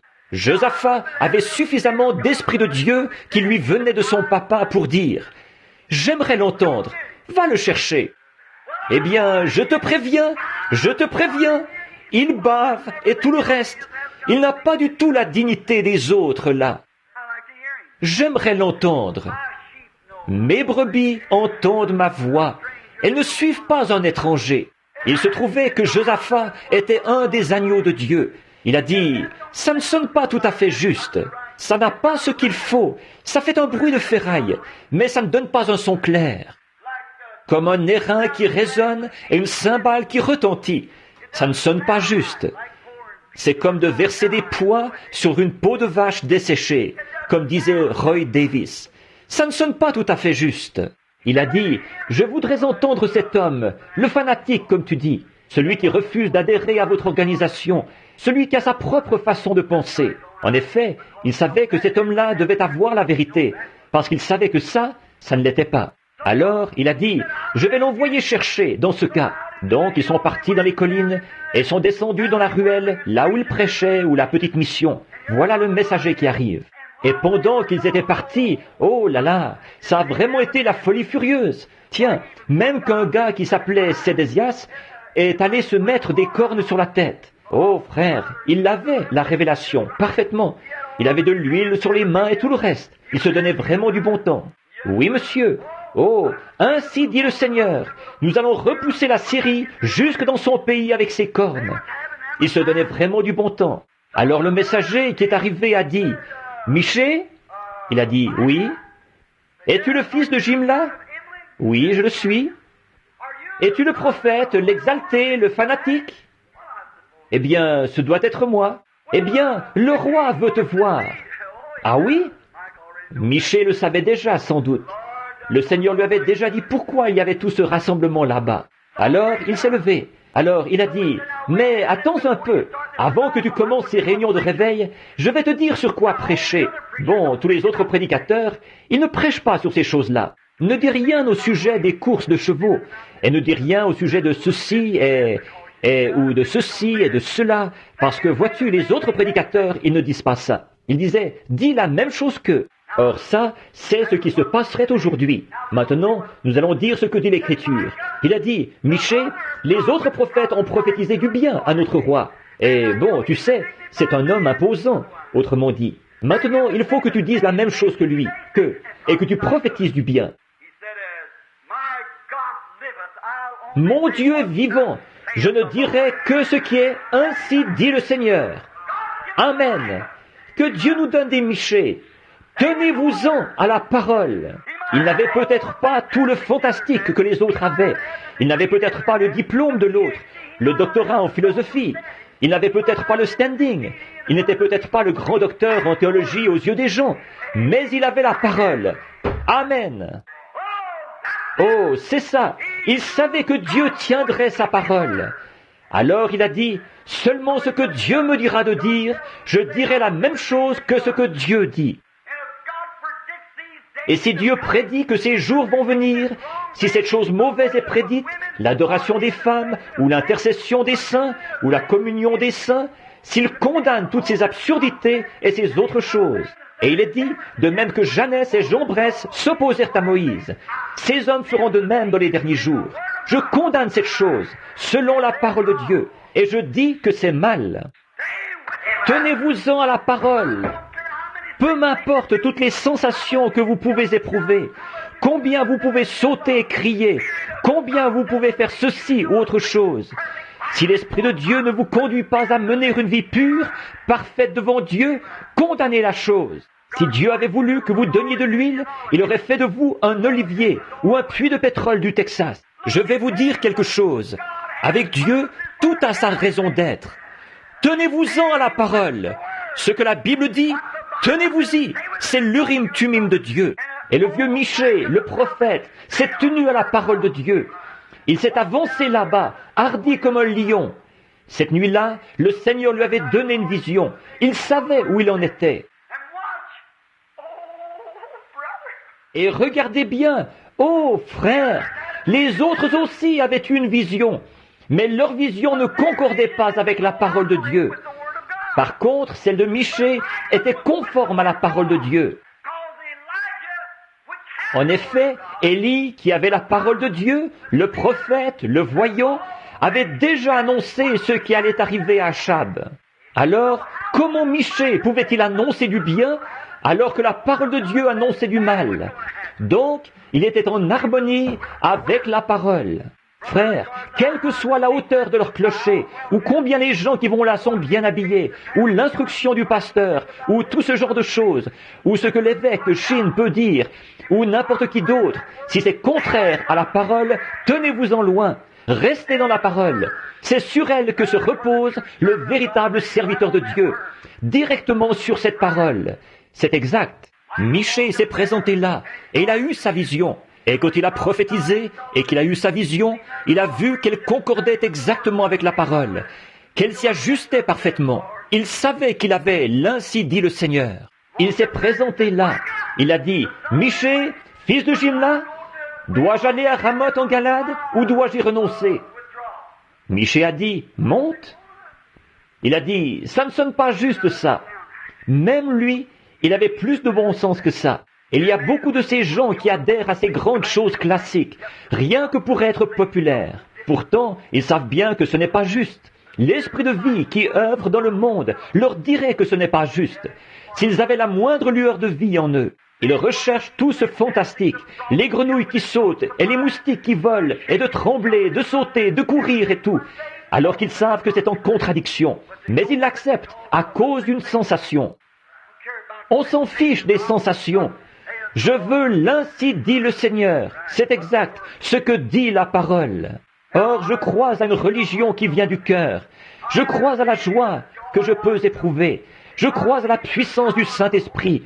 Je crois à la guérison divine. Je crois à toutes les manifestations des dons. Seulement, ils doivent être placés dans le corps avec respect, opérant en harmonie parfaite avec la parole. Quand je vais quelque part et que je me mets à prêcher, que je fais un appel à l'autel, une femme va se lever et parler en langue. Eh bien, quelle honte, que ça fait pitié. On voit par là que leur pasteur ne se tient pas à la parole de Dieu. Sinon, il arrêterait cette chose-là. Il dirait que je ne vous vois pas faire ça. Voyez, je n'ai rien contre le don. Il est mal utilisé. Voyez, et bien des choses, je pourrais prendre des heures là-dessus. Vous savez de quoi je parle. Et ça, c'est partout, chez les catholiques comme chez les protestants. Mais restez dans la parole. Remarquez, bon, et quand il a eu la vision, il est allé lui dire, il a dit, monte. Il a dit, combien de fois me faudra-t-il t'adjurer de me dire la vérité? Il a dit, mais j'ai vu Israël dispersé comme des brebis qui n'ont pas de berger. Il a dit, je te l'avais dit, je savais ce qu'il allait dire, avant que vous l'ameniez ici. C'est exact, il ne pouvait rien dire d'autre. Il avait la parole de Dieu. Il ne pouvait pas faire autrement que de condamner la chose. Et ce soir, je dis à la lumière de la Bible, je condamne ces absurdités, les sensations, le fanatisme et tout ce qui dit, la parole de Dieu, ce n'est pas important. Et c'est l'Église qui a raison. Et toutes ces choses. Je condamne cela au nom de Jésus-Christ, sur l'autorité de la parole de Dieu. Que les cieux et la terre passent, mais la parole de Dieu demeurera la vérité pour toujours. C'est exact. Donc il a dit, monte si tu veux. Et qu'est-ce qui s'est passé? Ce type qui avait tout ce sensationnel, qui s'était donné du bon temps, il s'est approché, parce qu'il était à la tête de l'Église. Il s'est approché et il l'a frappé sur la joue, il l'a giflé. Oh, je l'entends dire, tu es un faux, espèce d'exalté. Par où l'Esprit de Dieu est-il sorti de moi quand il est allé à toi? Il a dit, sais-tu ce que j'ai vu? Il a dit, pendant que vous vous donniez tous du bon temps ici, et que vous faisiez la super fiesta ici, comme on dit, au même moment, il se passait quelque chose au ciel. Et je vous le dis, pendant que les fils prodigues sont dans la porcherie, et que l'Amérique danse au rythme du boogie-woogie et du rock'n'roll, avec leurs Elvis Presley et leurs KMSUC, il y a une réunion qui a lieu au ciel en ce moment. Il a dit, Dieu a ouvert les volets, et il m'a laissé regarder à l'intérieur.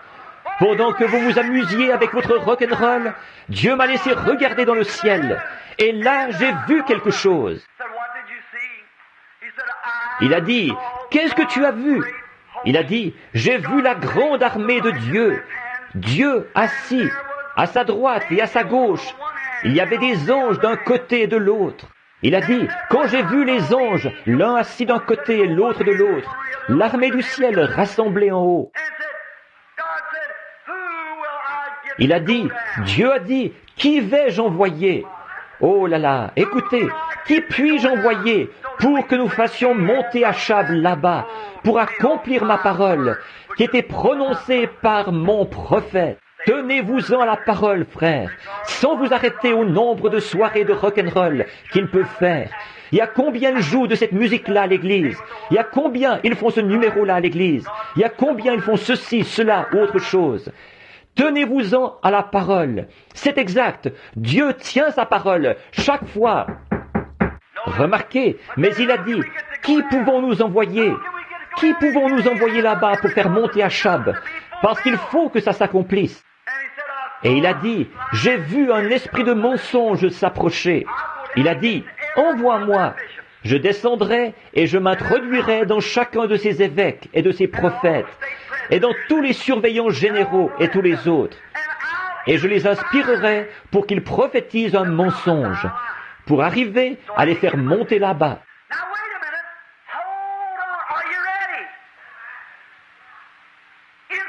Un instant là, attendez, êtes-vous prêts? Une inspiration qui ne concorde avec la Bible, c'est une inspiration fausse. Frère Branham, comment pouvons-nous être sûrs que nous sommes dans le vrai? Nous voyons ceci s'élever, et toutes ces choses, et le fantastique. Tenez-vous-en à la parole. C'est sûr, Ils étaient tous les deux inspirés. Ici, il y avait un petit homme qui était là tout seul. Il était inspiré. Ici, il y avait 400 bons évêques, et ils étaient inspirés. Et chacun disait, « Ainsi dit le Seigneur ». Mais comment savoir lequel est dans le vrai? Tenez-vous-en à la parole. Michée avait la parole, et il savait que le mal devait recevoir le mal pour salaire. Il savait que cette hypocrisie, cette religion artificielle, ces choses qui avaient beaucoup de classe, et une Jézabel toute maquillée, et toutes ces autres choses, forcément qu'elles auraient affaire à la main du Dieu vivant. En effet, le prophète, la parole de Dieu l'avait dit. Vous dites, le prophète était-il la parole de Dieu? Oui, monsieur. Ils sauront.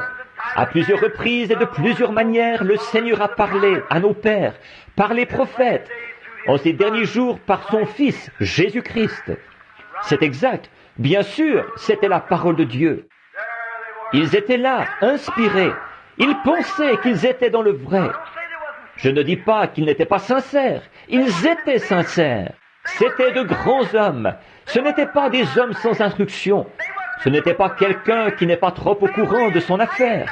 C'étaient de grands hommes, instruits dans la parole, inspirés. Mais leur inspiration ne concordait pas avec la parole de la Bible. C'est pour cette raison que Michée savait qu'ils étaient dans l'erreur. Et la Bible dit qu'au dernier jour, les hommes seront égoïstes. Quoi? Vous n'allez pas me dire que ce petit 2x4 va m'en remontrer. Je suis évêque. Je suis à la tête de telle et telle chose. Je suis l'homme important de l'Église catholique. Je suis l'homme important de l'Église méthodiste, baptiste ou même pentecôtiste. Je suis le surveillant général. Vous n'allez pas me dire que vous laissez cet homme. C'est exact. Vous n'allez pas me dire ceci, cela. La Bible dit qu'il serait égoïste, vantard, hautain, blasphémateur, désobéissant, ingrat, irréligieux, insensible, intempérant et ennemi des gens de bien, ayant l'apparence de la piété, tout comme ceux-là l'avaient, mais reniant ceux qui ont fait la force, la parole. S'ils ne parlent pas selon cela, il n'y a aucune vie en eux. C'est exact. Ayant l'apparence de la piété, mais reniant cela. Éloigne-toi de ces gens-là. En effet, ils sont du genre à s'introduire dans les maisons avec leurs petits livres et leurs compagnes et tout, et ils captivent des femmes d'un esprit faible et borné, chargées de péché, agitées par des passions de toute espèce. Apprenant toujours, ne pouvons jamais arriver à la vérité. Ces gens, de quel type sont-ils? Jambres et Jeannès. Ils ont du fantastique de toutes sortes et tout. De même que Jeannès et Jambres s'opposèrent à Moïse, de même ces hommes s'opposent à la vérité. Des hommes réprouvés d'entendement en ce qui concerne la parole. Ils essayent de prendre la parole de Dieu pour la pervertir, la transformer en autre chose, quelque chose de fantastique, ou une organisation religieuse, ou se bâtir une grande réputation, ou se faire un grand nom.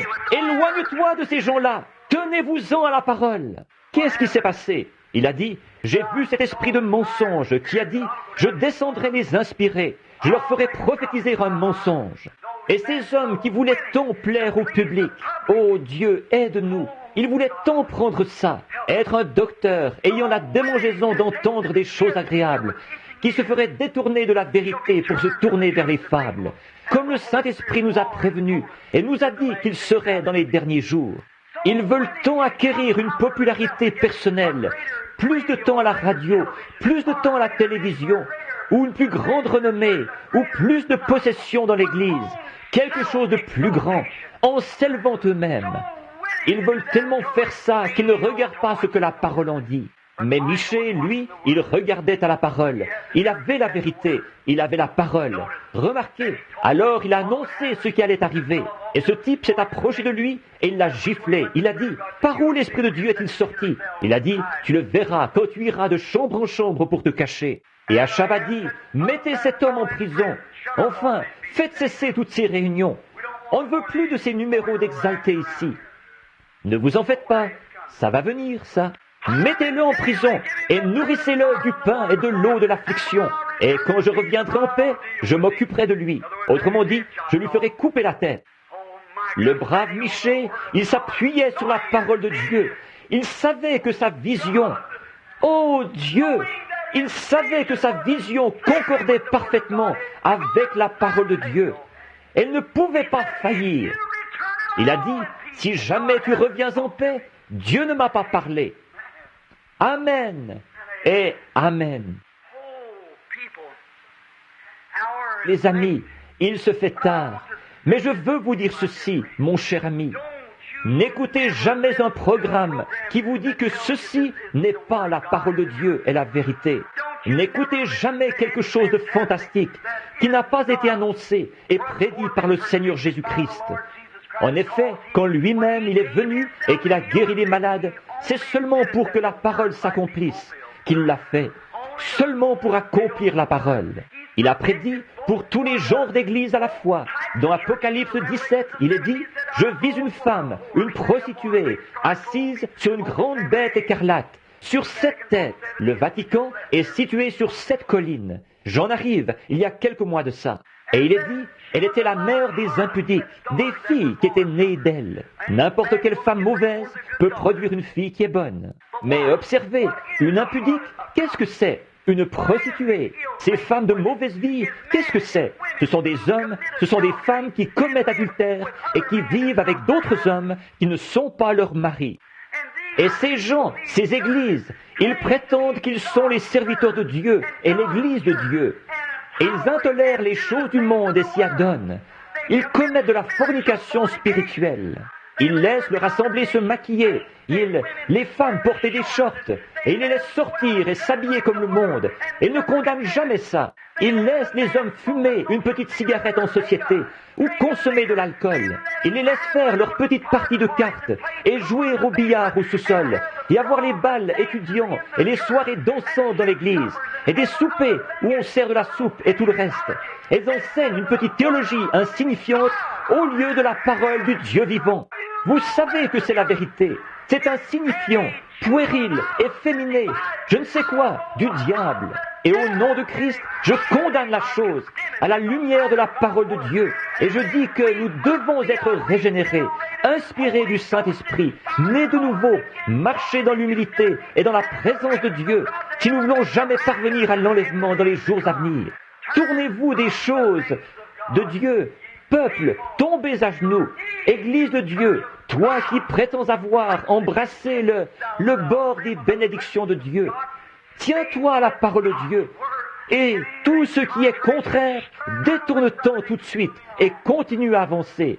Les lumières du soir sont là. Le Seigneur Jésus vient bientôt. Pouvons-nous courber la tête un petit instant ?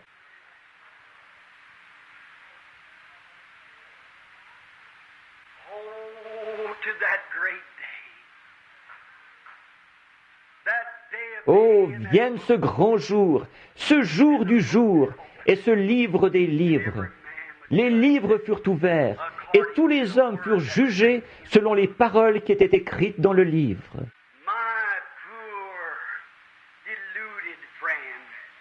Mon pauvre ami, qui est dans l'erreur, non pas, oui, mon ami, et toi qui as essayé en vain et qui as lutté contre l'air. Tout comme un oiseau, j'ai remarqué, il cherchait à se frapper la tête contre une fenêtre pour éteindre la lumière. Qu'est-ce qu'il a fait ? Il s'est fracassé la cervelle, c'est tout.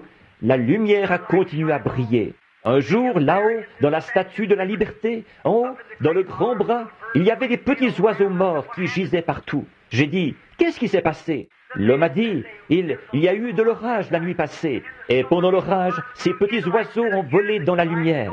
Au lieu de se servir de la lumière pour se mettre à l'abri, ils ont essayé d'éteindre la lumière en la frappant avec leurs petites ailes, et ils se sont fracassés la cervelle.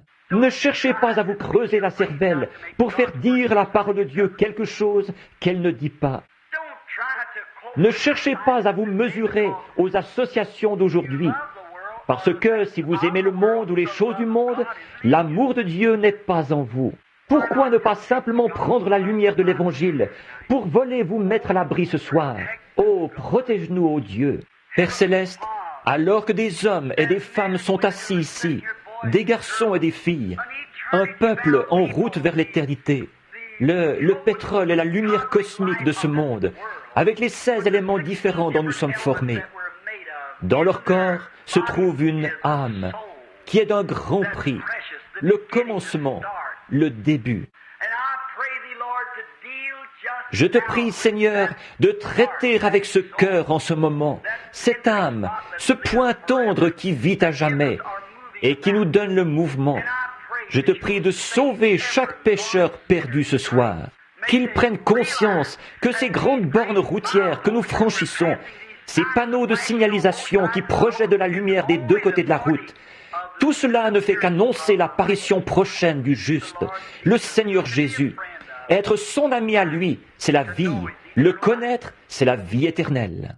Et nous pouvons seulement le connaître selon la Bible, non pas par notre Église, mais par la naissance, la nouvelle naissance, naître de nouveau. Père, je crois de tout mon cœur qu'il n'y a pas un seul être mortel ici, avec moi, qui veuille être condamné ou aller en enfer. Alors pourquoi laisserions-nous quelque chose nous faire obstacle? Pourquoi accepterions-nous une contrefaçon alors que les cieux sont remplis du vrai?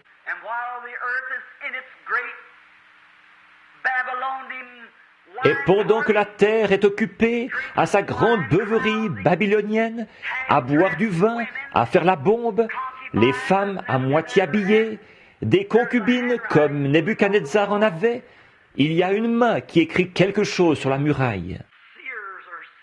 Les voyants voient la chose approcher, eux qui montent plus haut que la personne ordinaire. Nous le voyons parce que c'est écrit dans la parole. Plus d'eau, mais le feu cette fois. Et nous voyons l'écriture sur la muraille. Nous voyons que toutes les nations sont condamnées. Et Dieu emportera son Église, ceux qui sont nés de nouveau. L'heure vient où ceux de l'âge de Luther, ceux de l'âge méthodiste, ceux de tous les âges qui se sont endormis avec des cœurs sincères en Dieu, quand le maïs n'était qu'une petite feuille et quand il était une aigrette. Mais là, ensemble, toute cette vie sera rassemblée et la résurrection aura lieu. Tous ces gens formeront le glorieux et beau corps du Seigneur Jésus. Et c'est pour bientôt. Tu as dit, ceux qui rejettent cela seront jetés dans les ténèbres du dehors, où il y aura des pleurs, des gémissements et des grincements de dents. Dieu notre Père, il n'y a pas une seule personne qui veuille se retrouver là. Ô Dieu, fais-nous miséricorde. Nous sommes là avec des cœurs contrits et la tête tournée vers la poussière d'où tu nous as tirés. Et si tu tardes, nous y retournerons. Ô Dieu, sois miséricordieux envers nous, alors que j'intercède pour cet auditoire en attente. Après le message de ce soir, je te prie d'ouvrir les yeux des gens pour qu'ils se rendent compte qu'ils sont dans ta présence. Et pendant que nous avons la tête inclinée, est-ce qu'il y a une personne ici? Ou plutôt, combien d'entre vous? Sûrement qu'il y en aura beaucoup. Vous êtes conscient que votre vie n'a pas été à la hauteur de la parole de Dieu. Vous avez trénassé, vous avez cru à moitié, vous avez adopté un peu du monde et un peu de ceci et un peu de cela, et vous en avez par-dessus la tête ce soir. Oh, vous avez adhéré à l'Église, c'est vrai. Peut-être que vous ne l'avez pas fait, je ne sais pas. Mais devant Dieu, dans la présence duquel nous pourrions nous trouver avant demain matin, il se pourrait qu'un missile atomique détruise tout, que tout soit anéanti, avant que le jour se lève demain matin. Rappelez-vous, il fait jour en Russie en ce moment. Il a dit, de 2 personnes qui seront au lit, ce devra être la nuit quelque part quand il viendra, l'une sera prise, l'autre laissée. Avez-vous l'assurance dans votre cœur, à la lumière de la parole de Dieu, que vous êtes nés de nouveau de l'Esprit de Dieu et que les fruits de l'Esprit accompagnent votre vie par l'amour, la joie, la paix, la longanimité, la bonté, la foi, la douceur, la patience, que tout cela vous accompagne? Si ce n'est pas le cas, voulez-vous avoir assez de bon sens, si vous me permettez de le dire comme ça, pour lever la main vers Dieu et reconnaître que vous avez tort, en disant « Ô Dieu, sois miséricordieux envers moi, aide-moi à être le genre de chrétien que tu voudrais que je sois, en me donnant le Saint-Esprit pour me permettre de mener une vie sainte. » Voulez-vous simplement lever la main vers Dieu? Que Dieu bénisse chacun. Il y a beaucoup de mains levées. Maintenant, y en a-t-il d'autres qui aimeraient lever la main, qui ne l'ont pas encore fait? Voulez-vous lever la main? les femmes, que Dieu vous bénisse. Les hommes, les femmes, que Dieu vous bénisse, madame, que Dieu vous bénisse, madame, que Dieu vous bénisse, monsieur, que Dieu vous bénisse, sœur, que Dieu te bénisse, petit garçon. Est-ce que vous vous rendez compte du sérieux de ceci? Vous ne venez pas à l'église juste pour entendre un message, ou pour voir un messager, je veux dire. Vous venez pour entendre le message. Et le message, c'est le Saint-Esprit qui prend la parole de Dieu et qui vous la transmet. Alors, qu'est-ce que vous en pensez? Peut-être que demain matin, il sera trop tard. Est-ce que vous voulez bien, dans la présence de Dieu, lever la main, vous qui ne l'avez pas encore fait, pour dire « Ô Dieu, sois miséricordieux envers moi. Je veux ton esprit en moi. » En effet, que Dieu vous bénisse, monsieur, que Dieu vous bénisse, que Dieu vous bénisse au fond, que Dieu vous bénisse, et vous, et vous, et vous. Oui, que Dieu vous bénisse, monsieur, que Dieu vous bénisse, monsieur. Est-ce que vous voudriez dire « Ô Dieu, je descends dans la maison du potier, j'en ai par-dessus la tête, j'ai toujours voulu avoir une vie consacrée. Et ce soir, je descends dans la maison du potier pour donner mon cœur et dire « Ô Dieu, mets-le en morceaux et donne-moi un cœur nouveau, un esprit nouveau, et mets ton esprit en plein centre de celui-ci. Et que ma vie s'écoule en se conformant à ta parole. Fais de moi un Michée de ce jour-ci, que je puisse m'appuyer sur l'ainsi dit le Seigneur, et que ma vision et ma vie que je mène devant toi, non pas moi, mais que l'Esprit en moi mène la vie que la Bible demande. C'est comme ça que je veux être. Ô Dieu, par ta miséricorde, rends-moi ainsi. Quelqu'un là qui n'aurait pas levé la main, voulez-vous le faire maintenant? Que Dieu vous bénisse, madame, que Dieu vous bénisse, que Dieu vous bénisse, madame, que Dieu vous bénisse. Restez assis bien tranquillement, pendant que vous priez maintenant. Toutes les têtes inclinées, tous les yeux fermés, tout le monde en prière. Tout doucement, gentiment, acceptez-le maintenant.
Tout seul avec Dieu maintenant.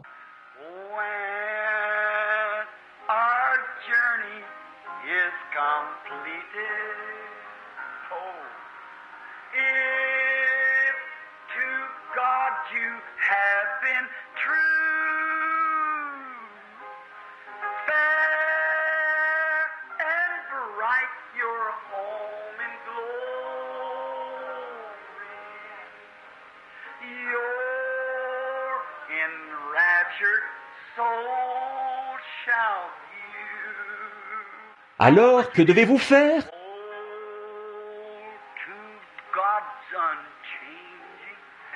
Et c'est sa parole.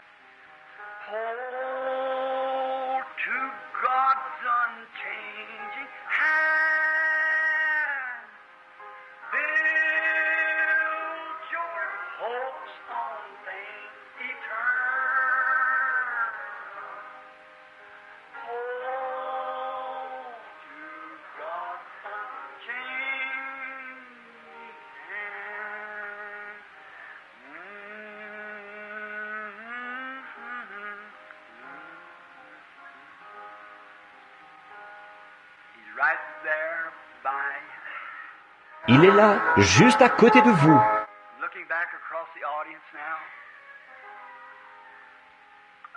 to a dear little man. Told his sweetheart, Je regarde maintenant dans l'auditoire vers un cher petit homme. Il a dit au revoir à sa chérie l'autre jour, seulement pour un petit moment. goodbye for just a little while. Il y en a un autre assis quelque part, et il a dit au revoir à sa chérie, pour un petit moment seulement. Unchanging. Quand elles sont parties, elles tenaient la main du Dieu vivant. Their beloved husbands are here tonight. Leurs époux bien-aimés sont ici ce soir. Ils tiennent la main du Dieu vivant, en sachant que les chéris se reverront. Oh, qu'est-ce que ce serait s'ils n'avaient pas ça? Oh, build your hopes on things eternal.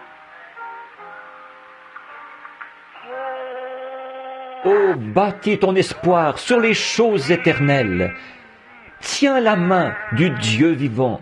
Our Heavenly Father, as the music sweetly chording, Notre Père Céleste, en ce moment, la musique joue doucement, et c'est un message. Un prédicateur, le Saint-Esprit, est en train de nous prêcher à travers la musique, de nous dire ce qu'il faut faire de ce message ce soir. God's unchanging. Attache-toi à la parole immuable de Dieu. Heavens and earth will pass away and change. Les cieux et la terre passeront et changeront, mais ma parole ne passera jamais. Elle ne peut pas changer. C'est la parole du Dieu immuable. Je serre ta parole dans mon cœur, a dit le psalmiste, afin de ne pas pécher contre toi. There's been 20 or 30 20 ou 30 mains se sont levées ce soir, Père. Des hommes et des femmes ont entendu la parole, alors que la foi vient de ce qu'on entend. they have made this one Ils ont pris la décision qui, à elle seule, suffit entièrement. C'est qu'à partir de cette heure, avec ton aide et par ta grâce, ils te serviront. now. Won't you sweetly, Father? Maintenant, ne veux-tu pas, Père, descendre doucement dans leur cœur? Mets ton esprit dans leur esprit nouveau. Il a fallu que tu leur donnes un esprit nouveau, sinon ils n'auraient jamais levé la main. Ils n'en auraient pas eu le désir. But they went down to the Mais ils sont descendus dans la maison du potier et t'ont laissé changer leurs émotions et leurs idées. Et maintenant, dans leur cœur, ils ont été attendris. and you said no man can Et tu as dit, nul ne peut venir à moi si mon Père ne l'attire. Ils n'auraient pas pu lever la main, du plus jeune au plus vieux, si tu ne leur avais pas dit de le faire. they did it because Ils l'ont fait parce que tu leur as parlé. Et c'est Dieu qui les offre à Christ comme cadeau d'amour. Ils ont livré leur cœur. and we can hear your great Et nous pouvons entendre ta voix forte qui dit, « Celui qui écoute ma parole, non pas ton Église a ta parole. Elle n'est pas en contradiction avec ta parole. but he that heareth my word and believeth on him that sent me hath Mais celui qui écoute ma parole et qui croit à celui qui m'a envoyé a la vie éternelle et ne vient point en jugement, mais il est passé de la mort à la vie. Bénis-les, Père, en les faisant jouir d'une longue vie, de la vie éternelle, et ressuscite-les au dernier jour, comme tu l'as promis. Et que ceci soit un glorieux service de consécration, où les saints du Dieu vivant se réjouiront et seront renouvelés. Que les malades, tous, s'il y en a dans l'assistance, qu'ils soient guéris. Que ton esprit soit manifesté par Christ notre Seigneur. Maintenant, avec la tête relevée un petit instant, je me demande, vous qui avez levé la main, je crois que vous avez accepté ce que vous avez dit, et je crois que vous étiez sincères. Et je vous renvoie à la parole de Dieu, qui est la vérité. Maintenant, il n'y a qu'une question qui se pose, ou étiez-vous sérieux là? Si oui, c'est Dieu qui frappait à votre cœur. C'est exact. Or, si vous étiez vraiment sérieux, alors les choses anciennes sont passées. Dieu l'a dit, ça ne peut pas changer. Jésus a dit, celui qui écoute mes paroles et qui croit à celui qui m'a envoyé a la vie éternelle.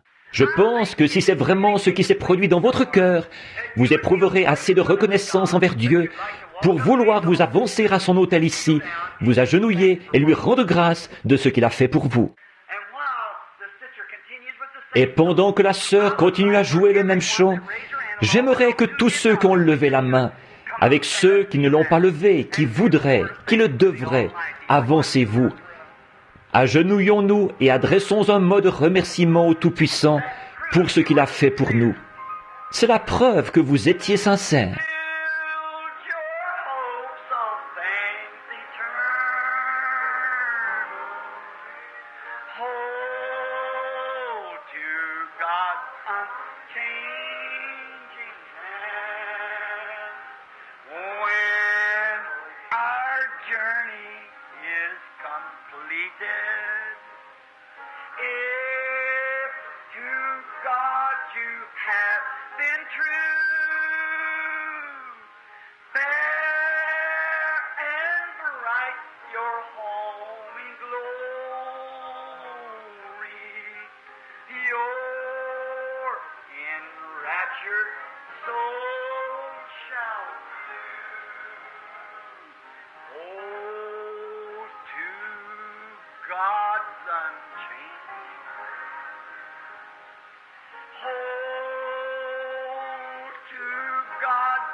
Changing hand,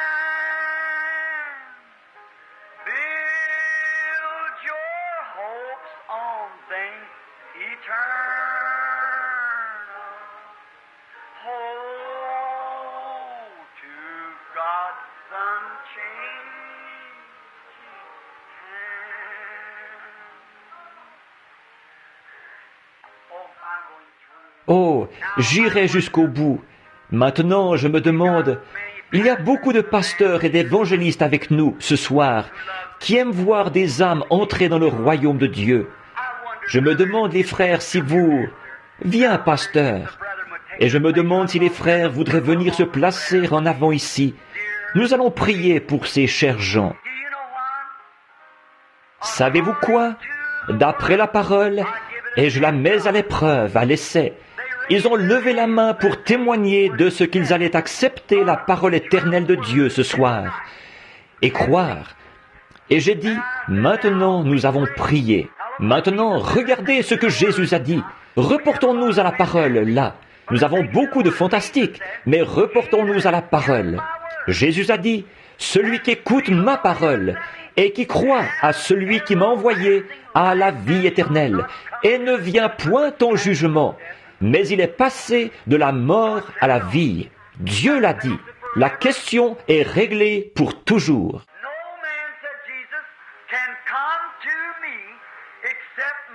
Nul, a dit Jésus, ne peut venir à moi si mon Père ne l'attire. Et tous ceux que le Père m'a donnés viendront à moi. Aucun n'est perdu. Celui qui mange ma chair et qui boit mon sang a la vie éternelle. Et je le ressusciterai au dernier jour. Oh, comme c'est merveilleux de regarder cet autel, alors qu'une âme vaut 10 000 mondes. Ils ne sont pas du tout venus pour adhérer à une église. Ils sont venus parce qu'ils sont membres du corps de Christ.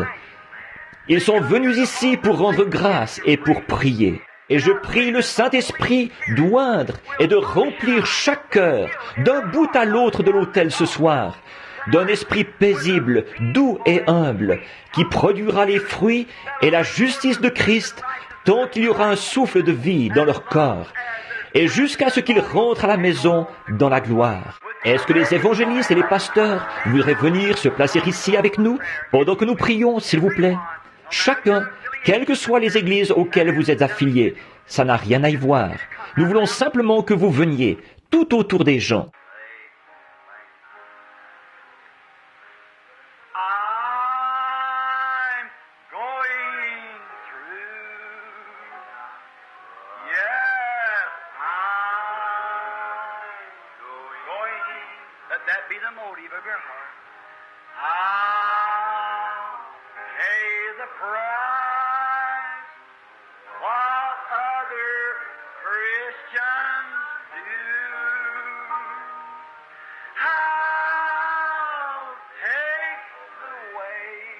to Micah. With the Lord despise you. I've started in with Jesus, and I'm going through. I'm going. Yes, I'm going.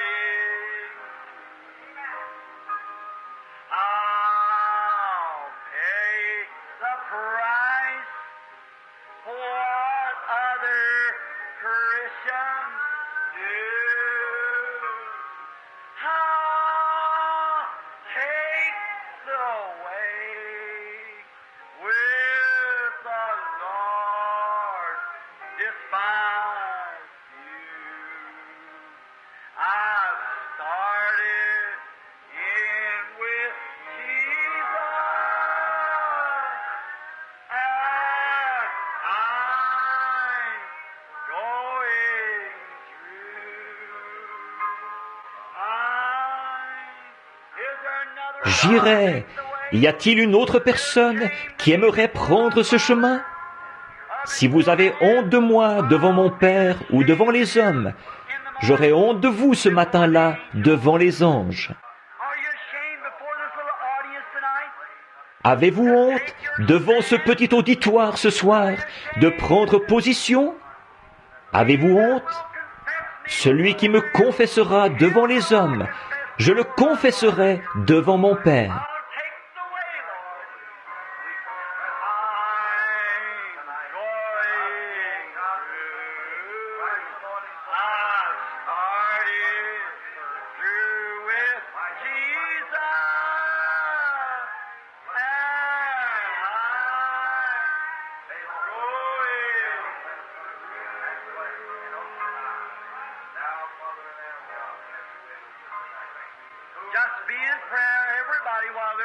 Soyez en prière, tout le monde, pendant qu'ils rendent grâce à Dieu de leur avoir pardonné leurs péchés.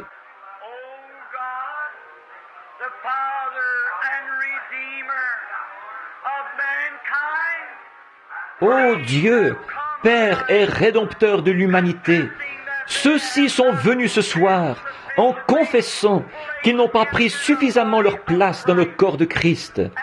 Alors ils viennent ce soir pour prendre leur position sous la conduite de la main de Dieu et par la parole.